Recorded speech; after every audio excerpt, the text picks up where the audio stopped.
nós vamos esse ano fazer alguns momentos assim de gratidão a Deus pela unidade conjugal, tá? Então você me lembre, quando você estiver fazendo aniversário de casamento, você me lembre: ô pastor, domingo você ora por mim. Oro, é bênção, agradecer a Deus pela vida conjugal, é bênção do nosso Deus. Muito obrigado, queridos irmãos, muito obrigado, família.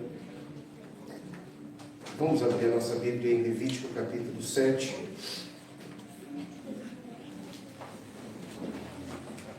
Tornando hoje a exposição desse livro, estamos na jornada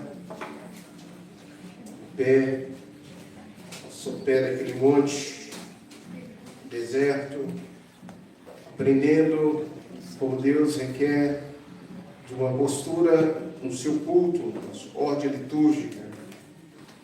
Hoje, versículo de número 1, versículo de número 10, Levítico. Esta é a lei da oferta pela culpa, coisa santíssima é. No lugar onde imolam o holocausto, imolarão a oferta pela culpa, e o seu sangue se aspergirá sobre o altar em redor. Delas oferecerá toda a gordura, a cauda e a gordura que cobre entranhas, também ambos os rins e a gordura que neles há, junto aos lombos e o redeio sobre o fígado, com os rins se tirará. O sacerdote o queimará sobre o altar em oferta queimada ao Senhor. É oferta pela culpa. Todo varão entre os sacerdotes a comerá no lugar santo, se comerá, coisa santíssima é. Contudo, a oferta pelo pecado, assim será a oferta pela culpa. Uma única lei haverá para eles, será do sacerdote que com ela fizer expiação. O sacerdote que oferecer o holocausto de alguém que terá o couro do holocausto que oferece, como também toda a oferta de manjares que se cozer no fogo, com tudo o que se preparar na frigideira e na assadeira, será do sacerdote que a oferecer. Toda oferta de manjares amassada com azeite ou seca será de todos os filhos de Arão, tanto de como um como do outro. Amados, meu objetivo nessa noite é trazer detalhes sobre a oferta pela culpa. Mas a gente começa nosso ano pensando: até que ponto sou culpado? Até que ponto você é culpada, você é culpado? É algo que vem nos estremecendo e quebrando os nossos paradigmas. É aquela afirmação de que sempre trazíamos aos nossos lábios: eu não tenho culpa. E até mesmo, em algumas vezes, defendemos isso com unhas e dentes: eu não sou culpado. Culpado é meu irmão mais novo. E aí vem a mãe e dá o corretivo no filho mais velho. Ou vem a mãe e diz assim: você apanha e ele apanha também. Os dois vão apanhar. Mas eu não sou culpado. Eu não sou culpado pelos desvios que me advêm. Irmãos, até que ponto sou culpado pelo pecado de Adão? Essa é uma pergunta fundamental. Ora, se Adão, sendo o primeiro homem, o nosso pai representativo, por extensão, pecou, que culpa tenho eu pelo pecado de Adão? Essa é a grande pergunta teológica daqueles que estudam a palavra de Deus. A pergunta toca num dos temas centrais da teologia e da fé. O pecado original é responsabilidade da humanidade. Mas não foi eu que comi, não foi eu que desobedeci, não foi eu que estava lá conversando com o Criador. Que culpa tenho eu? A resposta teológica, a partir da qual se olha para Adão como representante da humanidade, e sendo ele representante da humanidade, a sua péssima conduta, a sua má conduta, atinge todos os seus descendentes. a ideia de representação de Adão como sendo o cabeça da humanidade. Em muitas leituras cristãs, especialmente na tradição agostiniana, Agostinho trabalha essa questão e a Reforma fundamenta, diz que Adão é visto como representante federal da humanidade. Isso significa que Adão não pecou apenas como indivíduo, mas como representante da raça humana, como cabeça da raça humana. O seu pecado é atribuído, é imputado a todos os seus descendentes, logo a nós também. E dessa forma nascemos numa condição de separação total de Deus. E essa é a grande tese que precisamos pensar nessa noite, que o pecado é qualquer transgressão contra a lei de Deus, que o pecado é um atentado contra Deus, e que o pecado nos separa do Criador, mesmo sendo pecado de culpa. Desse enquadramento, toda culpa não é por teres cometido um ato semelhante ao de Adão, mas por participarem da mesma condição decaída do nosso pai Adão. Agora, os seres humanos estão decaídos, separados por Deus. Portanto, a culpa é jurídica, a culpa é relacional, não apenas psicológica, nem consciente. Porque quem diz que não tem culpa está respondendo psicologicamente, mentalmente, e se esquece da condição jurídica e relacional com Deus. Depois dessa introdução, a gente pode olhar para esse texto, pode voltar para Levítico e entender que Deus quer seres humanos que reconheçam a sua pequenez, a sua nulidade. Assim, amados, como no sermão passado, nós vimos o seguinte tema: o pecado precisa ser queimado, o pecado precisa ser destruído, o pecado, na percepção, na linguagem paulina, precisa ser mortificado, destruído.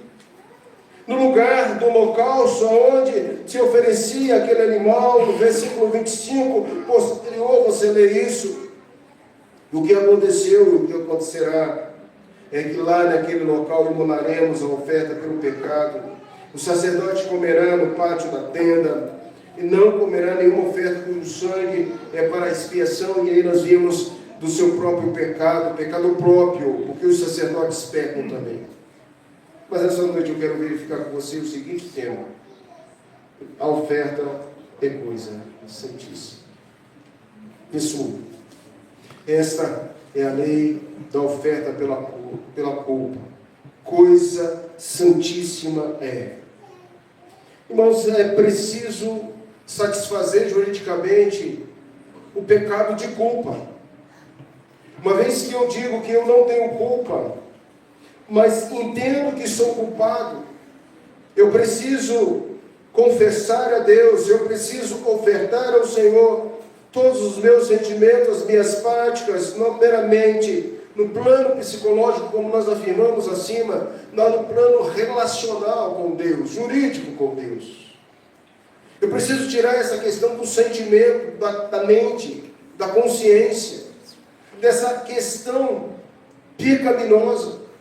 Em pecado me concedeu a minha mãe, em pecado eu fui gerado, em pecado eu vivo. O pecado original faz parte do meu ser, ainda que eu não desejasse cometer tal delito, tal transgressão. Eu preciso relacionar com Deus, eu preciso satisfazer juridicamente a Deus. E eu vou dizer uma coisa, irmãos: seja um pecado voluntário ou involuntário, consciente ou inconsciente, velado ou oculto, tudo é pecado. Tudo é pecado. Nós precisamos do sangue de Cristo Jesus. Ofertar a nossa vida ao Senhor e dizer: Senhor, limpa, lava, purifica. Nós precisamos voltar ao Salmo 63, que nós analisamos hoje pela manhã. No deserto existencial da minha vida, a minha alma se apega em Deus, anela em Deus. A minha alma tem sede de Deus. Eu preciso entender que a minha intimidade, a minha junção, o meu apego a Deus é de forma santa, é de certa forma pura, porque a oferta é coisa santíssima. E aí eu pergunto por que a oferta é coisa santíssima. Em primeiro lugar, veja o versículo 2: no lugar onde mola o holocausto, imolarão a oferta pela culpa, e o seu sangue se aspergirá sobre o altar em redor. A oferta é coisa santíssima, em primeiro lugar, porque é pela culpa. Eu sou culpado. Eu sou culpado. Eu não posso atribuir a terceiros a culpa, mas eu tenho que olhar para dentro de mim. Jesus, ensinando o sermão da montanha, ele diz: bem-aventurados são os humildes. Bem-aventurados são aqueles que têm a percepção, a capacidade de olhar para dentro de si e verificar: Senhor, Tu me sondas e me conheces, e sabe que eu sou o maior pecador, e sabe que eu sou aquele que carece das Tuas misericórdias, das Tuas benignidades, da Tua bondade. Ó Deus, tenha compaixão de mim. Moisés adiciona alguns detalhes sobre a oferta pela culpa nesse contexto. E ele nos faz observar o capítulo 5, e eu peço a você que volte os seus olhos para o capítulo de número 5, e relembre os versículos de número 14 e 15, que diz assim: diz mais o Senhor a Moisés: quando alguém cometer ofensa e pecar por ignorância, pecado de culpa, pecado por ignorância, nas coisas sagradas do Senhor, então trará ao Senhor por oferta do rebanho um carneiro sem defeito, conforme a tua avaliação, um ciclo de prata, segundo o ciclo do santuário, com oferta pela culpa. Versículo de número 15. O Senhor diz todo esse contexto para lembrar que a oferta de culpa restabelece laços. E não tem como nós não lembrarmos, quando nós passamos por esse texto, nós vimos que se eu estraguei alguma coisa do meu irmão, eu vou meter a minha mão no meu bolso, vou pagar e restituir aquele valor daquela coisa e vou devolver o objeto para a pessoa. Não é simplesmente ficar sem restituir. Você lembra desse sermão? A oferta de culpa, agora nesse contexto que nós estamos vendo, percebe-se que Moisés concentra-se na atuação do sacerdote, no sacrifício ministerial, como na oferta pelo pecado. Os sacerdotes, eles deveriam, além de reparar, eles deveriam também comer a oferta pela culpa na tenda santuário. A oferta pela culpa também é uma prebenda para os sacerdotes em relação ao tratamento da aplicação do sangue. A oferta pela culpa é manuseada como oferta pelo pecado. A gente precisa entender isso. Dentro desse contexto, praticar isso é coisa santa. O verso de número 1, esta oferta é coisa santíssima. Por quê? Porque Deus está falando com Moisés e diz: é preciso se preocupar com a culpa. Porque, meus irmãos, muitas vezes nós não nos preocupamos com esse problema da vida.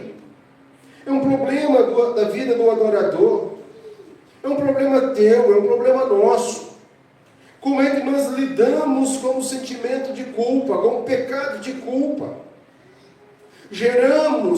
Causamos dores aos seres humanos, ao nosso próximo, e muitas vezes ignoramos esse sentimento de culpa. Eu fui culpado que aquele irmão tenha escorregado naquela casca de banana Eu poderia muito bem ter tirado aquela casca de banana e ele veio andando e escorregou. Figurativamente, como eu falo, entenda, por favor. Não é uma casca de banana literal. Você foi o causador de um acidente na vida de alguém. Sabe de uma coisa? A primeira reação é ignorar a culpa. Eu não tenho culpa. Foi desatenção daquela pessoa. Que olhasse para baixo, isso é casca de banana. Nossa natureza pecaminosa quer sempre dizer, não, a culpa foi dessa mulher que o Senhor me deu. Ela comeu o fruto, Adão, falando com Deus, o Criador, e Deus olhando para dentro dele. Você foi o culpado de não refutar. Você foi o culpado de não exercer o seu papel de liderança, de pastor, de sacerdote na sua casa. Aonde você estava quando Satanás se aproximou da sua esposa Eva? É muito fácil a gente transmitir a culpa para uma segunda pessoa. A culpa é a segunda. E se importar com a culpa é coisa santíssima. O que Deus está falando aqui, meu irmão, dentro desse contexto, mais uma vez relembrando que nós vamos fechar o objetivo dessas ofertas, e você já viu tantas ofertas de manjares, você já viu oferta de holocausto, você já viu sacrifício pelos pecados voluntários, aqueles que você pecou mesmo, errou mesmo. E tantos sacrifícios e ofertas já foram vistos até o capítulo número 7, mas nós vamos fechando a posição do adorador numa tenda. E hoje Deus está falando para Moisés, Moisés, observe, trate a questão da culpa.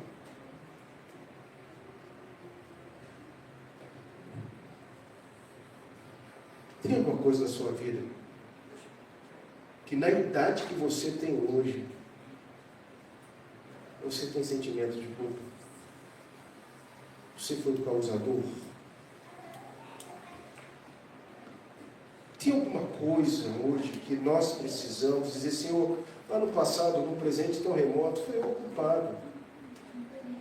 Foi eu o culpado. E eu fico procurando justificativas, mas nunca ninguém me disse, você foi o culpado. Você foi o culpado.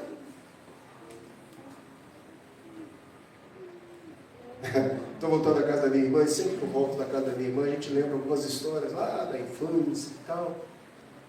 Eu sei que é assim com você também, você lembra de casos, de fatos, de cenas. E é uma marca quando a gente vai na casa do meu cunhado, ele recebe a gente ou na chegada ou na saída com um churrasco. Ele gosta de fazer churrasco. E dessa vez estava todo mundo correndo, ele ia viajar também. E ele disse, acenda a churrasqueira aí. Eu falei, eu? Tá bom, você para acender, vamos lá acender. E eu achei muito legal, queridos, que acendemos muito fácil aquela churrasqueira. A churrasqueira dele é tipo aquela que a gente funda na casa lá, né? Ela montada, tudo direitinho. Aquela churrasqueira benção para acender. Mas foi a minha irmã que acendeu o churrasco, botou fogo no negócio lá, no carvão.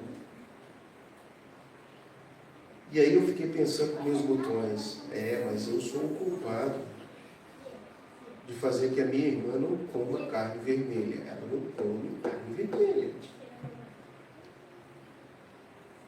E sempre quando a gente conversa, ela lembra que eu fui o causador dela não comer carne vermelha. Por quê? Porque quando... Gente, pobreza é um caso sério.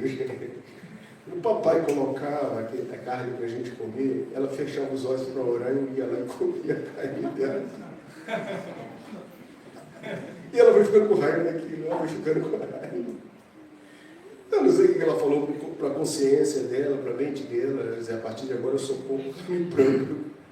E até hoje ela não come carne vermelha. Para não pensar. De fato, eu sou culpado. Realmente, eu não posso dizer, não, você poderia ter mudado seu paladar, você poderia ter vencido isso. A gente traz sentimentos de culpas assim, parece cômico, é bom para a gente rir realmente. Mas tem tantas coisas na vida da gente que marcam a vida da gente, que faz a gente chorar. Porque a gente gerou, irmãos, nós somos frutos de um acidente em que vamos causar o sentimento de culpa. Então, ofertar a Deus, tratar esse sentimento, é coisa santíssima. E o que é coisa santíssima? Levítico capítulo 7, versículo 1 diz, a expressão da oferta pela culpa é coisa santíssima. Em hebraico significa kadosh kadim, que significa o termo técnico do hebraico, especificando dentro do sistema sacrificial israelita, sacrificar, ofertar a Deus algo pela sua culpa é coisa santíssima.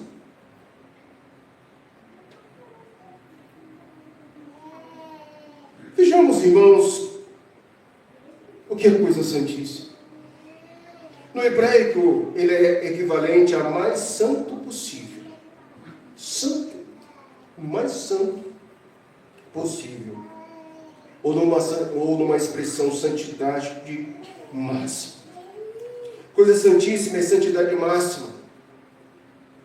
É claro que a gente está com visão lá no Novo Testamento, sua cabeça está lá no Novo Testamento, sua cabeça está pensando no sacrifício que foi mais santo dos santos, que foi o sacrifício de Cristo. Cristo morreu por todos os nossos pecados, inclusive os pecados de culpa. Nossa cabeça já está lá na graça, na pós-graça. Mas é importante verificar que nós estamos numa tenda, num deserto, onde Deus está dizendo, Moisés, fale para o povo, porque o povo vai se reunir para vir adorar, e o povo precisa entender o seu pecado de culpa, o seu sentimento de culpa, o seu problema de culpa, o seu complexo de culpa. Precisa ser tratado. Não se trata apenas de algo consagrado, mas de algo totalmente reservado a Deus, com regras rigorosas de manuseio, de acesso. Levítico 7:1, o texto se refere ao sacrifício pela culpa, oferta pela transgressão. Essa lei era a lei da oferta pela culpa, ela é coisa santíssima, ou seja, essa oferta pertence ao grau mais elevado de santidade no culto. Eu venho adorar a Deus, eu venho cultuar a Deus, e se eu tenho algum sentimento de culpa, eu tenho que apresentar a Deus que Kadosh, Kadosh é. Por que eu saio da igreja sem cura? Por que eu volto para a minha vida e tudo continua como antes? É porque eu não tratei esse sentimento de culpa, que é pecado e que precisa ser tratado. Eu vou falar baixinho, precisa ser tratado.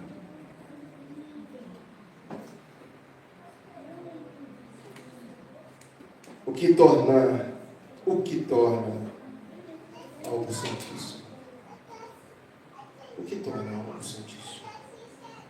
Para o sistema levítico, havia níveis de santidade.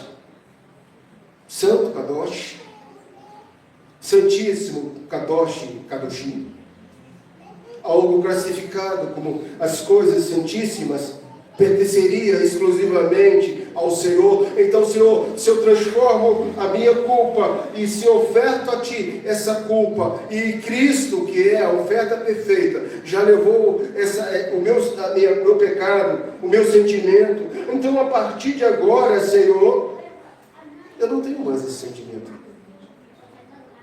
É Deus, Senhor. Algum sentimento de culpa na sua vida? Entrega agora ao Senhor. Oferta ao Senhor: meu Deus, Jesus já levou todo sentimento, toda escravidão, toda dor que eu causei a alguém, e isso o Senhor vai me curar, o Senhor vai me libertar, porque Deus, Senhor, é exclusivamente do Senhor. Irmão, você é livre.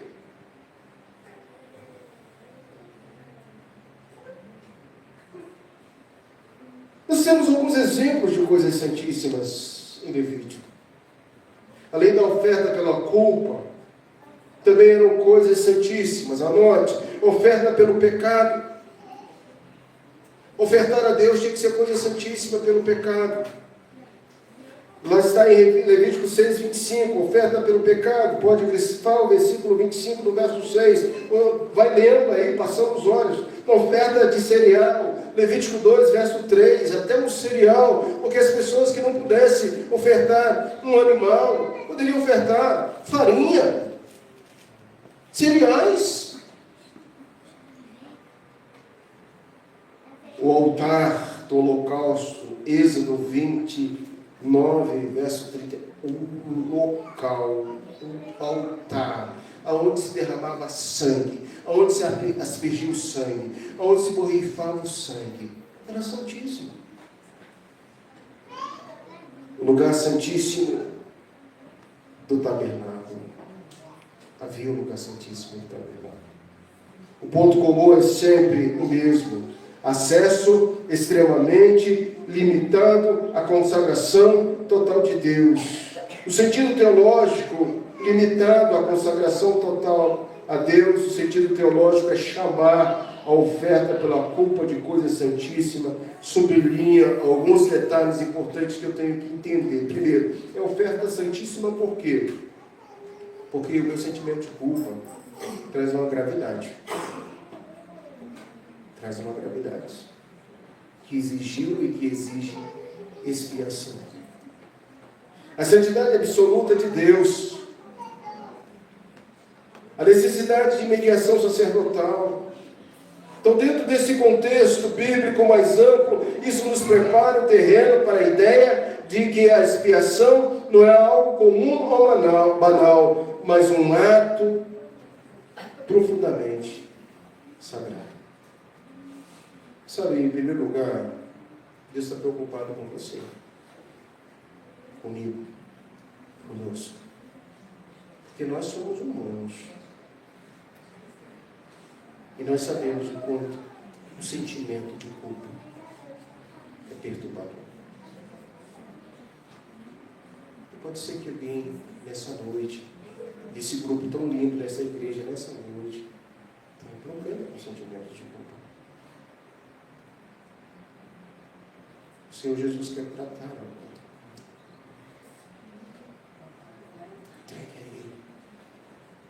Jesus já fez um sacrifício perfeito, irmão. Você não vai ter que comprar nada, você não vai ter que pagar nada. Em Cristo. Somos novas criaturas em Cristo. Mas como é que essa ferida, essa marca ainda está tão forte no meu coração, que me faz escravizar-se, que me faz doer-se, que me faz moer-se, enfermar e me levar no deserto e dizer assim: ó minha alma, por que você está batida, minha alma? Cedeu, minha alma. Deus cuida da gente, família. Deus cuida de nós, meu irmão. Hoje Ele está tratando. Porque, em segundo lugar, veja o verso 7. É coisa santíssima. Por quê? Porque a oferta é pelo pecado. A oferta pelo pecado como holocausto é pacífica em prol dos leigos. O sangue seria aspergido sobre o altar em redor. O sangue de Cristo já foi derramado há muitos anos. Uma única lei se aplica tanto à oferta pelo pecado como pela culpa. Isto é, cada sacerdote tem o direito de comer da oferta pela culpa. Levítico 6, verso 29. Mas somente os homens da família dos sacerdotes poderão comê-la. É uma oferta santíssima, embora sabendo que a oferta pelo pecado e pela culpa sejam similares, elas são tratadas como diferentes.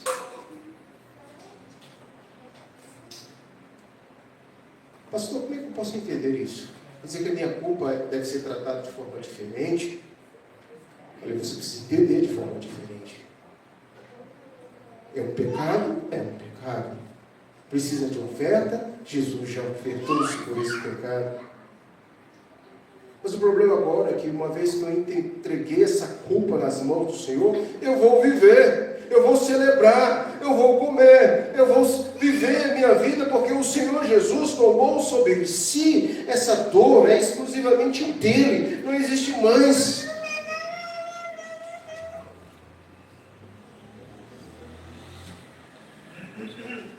O versículo 7 estabelece uma equivalência ritual entre os dois tipos de sacrifício. Veja, a oferta pelo pecado e pela oferta pela culpa.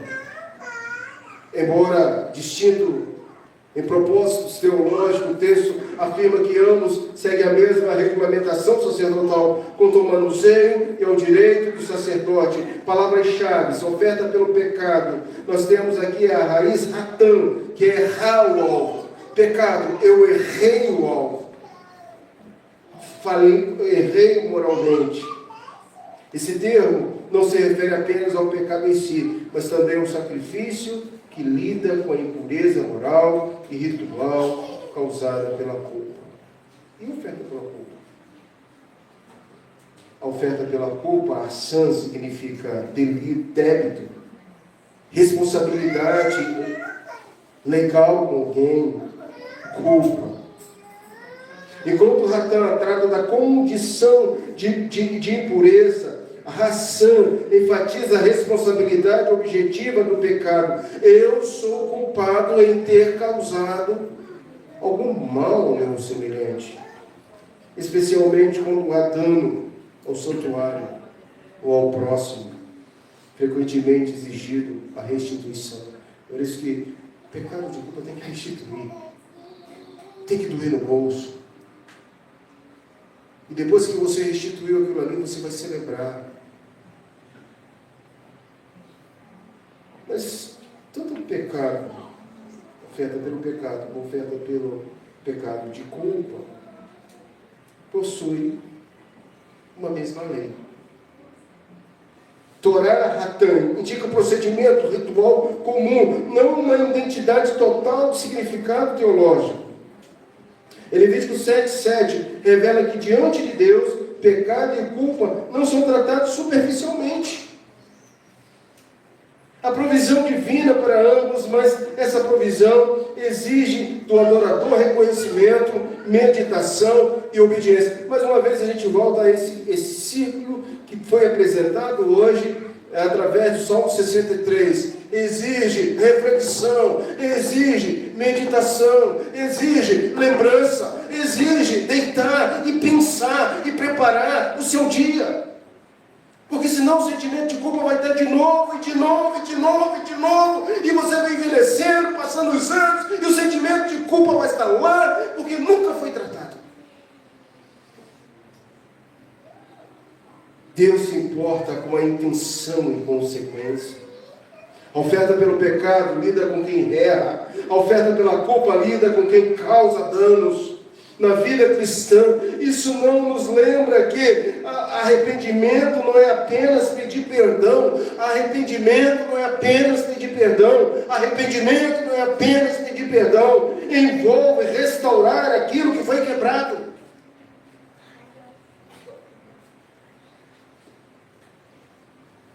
A mediação aponta para Cristo. O fato de ambos os sacrifícios exigirem expiação sacerdotal antecipa o ministério de Cristo. Ele trata do nosso pecado.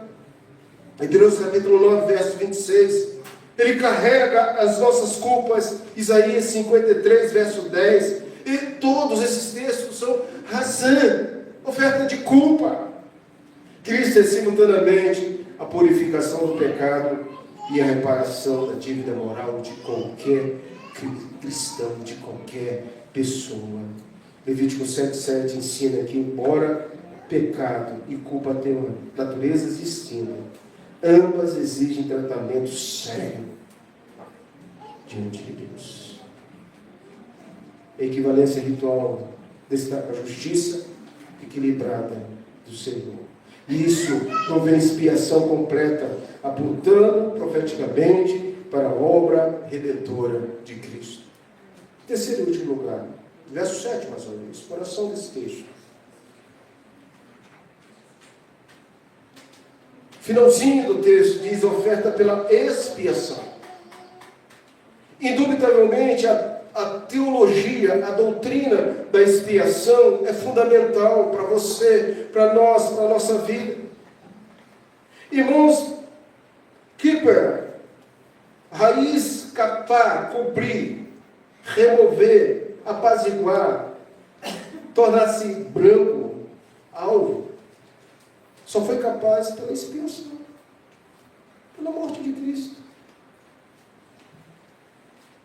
O foco está na ação sacerdotal mediadora no contexto do Velho Testamento. Mas no contexto do Novo Testamento, Cristo é o único mediador entre você e Deus, entre nós, igreja, e o Senhor. 7 não elimina as diferenças conceituais entre pecado e culpa, mas agora vai uniformizar o rito e o direito sacerdotal. O texto reforma que a expiação é sempre mediada, o sacerdote participa legitimamente do sacrifício, a justiça divina inclui tanto a purificação como a restauração. Não foi à toa que o sumo sacerdote, o único que faz a mediação entre você e Deus, cumpriu esse rito. Toda oferta precisa ter consonância, como Levítico 1, verso 6, há um lembrete de que a pele do holocausto não deveria ser queimada. O que está explícito aqui é que a pele vai para o sacerdote oficiante do holocausto. Embora o apóstolo Paulo tenha recusado a ganhar a vida a partir do seu ministério aos Coríntios, ele agora, todavia, assevera que ao direito de fortalecer, ao direito de cobrir, ao direito de restabelecer a prembenda dos sacerdotes. Não sabe se vós, os que pretendem viver do serviço sagrado, de lá 1 Coríntios 9, 13, que se alimente do templo e que serve ao altar, tire o seu sustento. Assim ordenou também o Senhor aos que pregam o Evangelho, que vivam do Evangelho.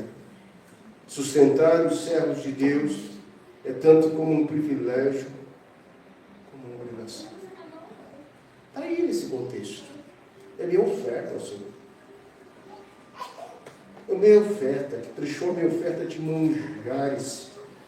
É minha oferta que serve para não só manter a linhagem sacerdotal, exceto aquelas conectadas às ordenanças sacerdotais de Levítico 6, 23. O propósito de mencionar isto aqui é assegurar que nenhum sacerdote seja ou seria excluído do plano, do projeto de Deus. Todos devem ter uma parte, independentemente da quantia de participação ou do tempo de serviço. Isso neutraliza a competição entre os próprios sacerdotes, que estaria diminuindo a rivalidade sobre quem ofereceria ou não sacrifícios. Meus amados, o que você faz com o seu sentimento de culpa? Será que você entende que no processo de adoção somos selados para o dia da redenção e receberemos as promessas como herdeiro eterno da salvação? A palavra de Deus, lá em Efésios 4,30, diz: e não entristeçais o Espírito de Deus, no qual fosse selado para o dia da redenção. Em Hebreus 6,12, para que não vos torneis indolentes, mas imitadores daqueles que pela fé e pela longanimidade herdam a promessa de Deus. E 1 Pedro 1,4, para uma herança incorruptível, sem mácula, inacessível, reservada nos céus para vós outros. Eu quero concluir a nossa reflexão dessa noite. Até que ponto eu vou ser culpado?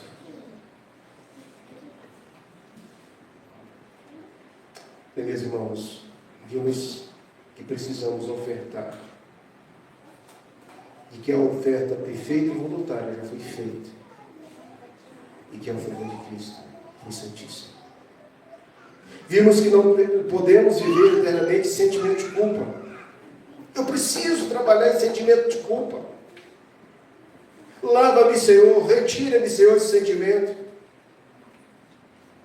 E vimos nessa noite, irmãos, que o sangue de Jesus, a expiação de Jesus, a morte de Jesus, me lavou e me libertou de todo sentimento de culpa. Vimos que o sentimento de culpa, que a culpa é um pecado, é uma transgressão contra a lei de Deus. Aplicação prática para a nossa vida.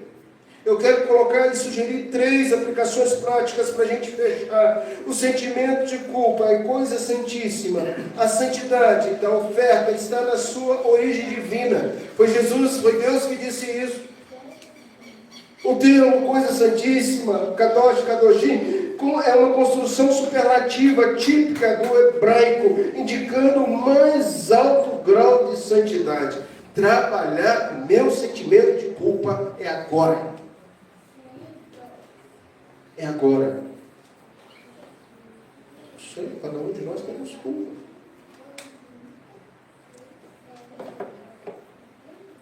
Agradecemos a Deus aqui por bodas de pérola. 30 anos. Eu tenho certeza que eu feri muito a minha esposa. Tenho certeza. Seria uma ignorância do vosso pastor não pensar nisso. Nem tudo é mar de rosas. Nem tudo é simples. Mas o que eu faço com o meu sentimento de culpa? Eu confesso a Deus, confesso ao Senhor. Eu entendo que o Senhor está preocupado com essa parte básica, teológica da minha vida. Levítico 7:1 mostra que a santidade não é subjetiva. Serve para você ou não serve para mim? Serve para mim ou não serve para a senhora? Objetivo. Objetivo. Da próxima vez que bater aquela dor na sua alma, no seu coração, e que você sentir que você gerou, que você foi culpado, você diz para você, sim, Senhor, Cristo levou sobre si. E o sacrifício de Cristo é santíssimo. Você diz assim, Senhor, eu não posso viver com isso. Em segundo lugar, a santidade da oferta exige tratamento correto e responsável. Do verso 2 ao verso 7, regulamenta-se detalhadamente. Dos versículos 2 a 7, o texto descreve o local do sacrifício, o uso do sangue, a queima da gordura, a participação exclusiva do sacerdote. São detalhes que revelam a santidade, que existe ordem no culto. O culto não é improvisado. Deus se importa como não representa o que? A ênfase no sangue e na gordura. No sangue, dano, símbolo de vida. Na gordura, parte excelente, precedente, exclusivamente do Senhor, lembrando do tutano, da melhor gordura, da melhor alimentação é do Senhor. O que é santíssimo requer precisão, reverência, fidelidade às instruções divinas. Terceiro e último lugar, santidade da oferta. Define quem participa dela, do 8 ao 10. Direito sacerdotal, versículos de 8 a 10, estabelece que o sacerdote que ministra, dentro daquele contexto, receberia ali o sustento que viria da parte de Deus e da coparticipação dessas ofertas de culpa. Santidade e comunhão. Embora santíssima, a oferta não é isolada. Ela não mantém o sistema sacerdotal, garante a continuidade do culto. E no outro dia, ia acontecer tudo de novo. Um outro sacerdote. E no outro dia, uma outra pessoa. Porque o sentimento de culpa é constante. Aquele que não tem pecado, aquele que não erra, já tira a primeira pedra. Hoje, a palavra é para nós. Qual é o meu sentimento de culpa? O que você vai levar para a sua semana? No tabernáculo havia utensílios que não eram maiores nem mais bonitos do que os outros. No tabernáculo, os objetos eram usados no acampamento de Israel. No tabernáculo havia uma bacia. Era uma bacia. Uma faca. Era uma faca. Contudo, quando esses utensílios eram consagrados ao Senhor, eles já não podiam ser usados na tarefa comum. Um sacerdote jamais poderia pegar uma faca do sacrifício para cortar alimentos em sua casa. Um sacerdote jamais poderia usar uma bacia santa para lavar a poeira dos seus pés. O objeto não mudava de forma, mas mudava de propósito. Você continua sendo você. Mas algo aconteceu com você. Você se tornou filho. Filho. Separado por Deus. Que Deus separa para si não pode ser tratado como algo comum. Coloca isso na sua cabeça. Nós não somos pessoas comuns. Você não é pessoa comum.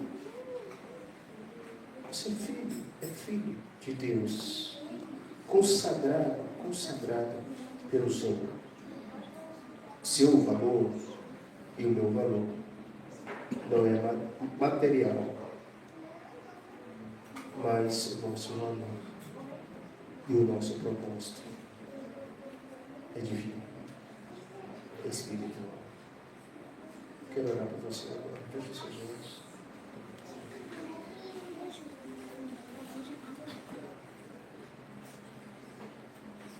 Se essa palavra falou no seu coração, Senhor, fala com Deus. Não precisa falar comigo não, fala com Deus. Se a oferta de culpa precisa ser feita, Cristo já ofertou por você. Já morreu. Cristo é a oferta perfeita. Mas por que essa dor te machuca tanto? Por quê? Eu não sou culpado. É porque você ainda não entregou nas mãos daquele que já te perdoou, que já te justificou. Veja que não é só psicológico, é relacional, é jurídico, é com Deus, não é problema só da sua cabeça, é com Deus. Hoje você pode falar com Deus, dizer: Deus, obrigado pela tua palavra, obrigado por Jesus, obrigado porque eu posso viver, Senhor, obrigado, Senhor.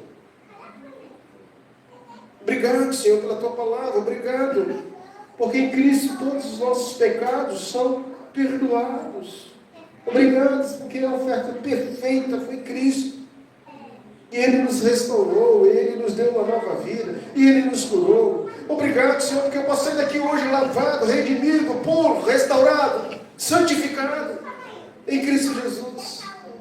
Obrigado, Senhor, pela vida dos meus irmãos que estão aqui, pelos nossos dramas familiares, pelos nossos traumas familiares. Obrigado, Senhor, porque em Cristo nós somos mais que vencedores. Porque em Cristo somos um vaso novo. Porque em Cristo somos alguém separado, transformado, escolhido, amado. Porque em Cristo, Senhor, a nova vida, a novo recomeço.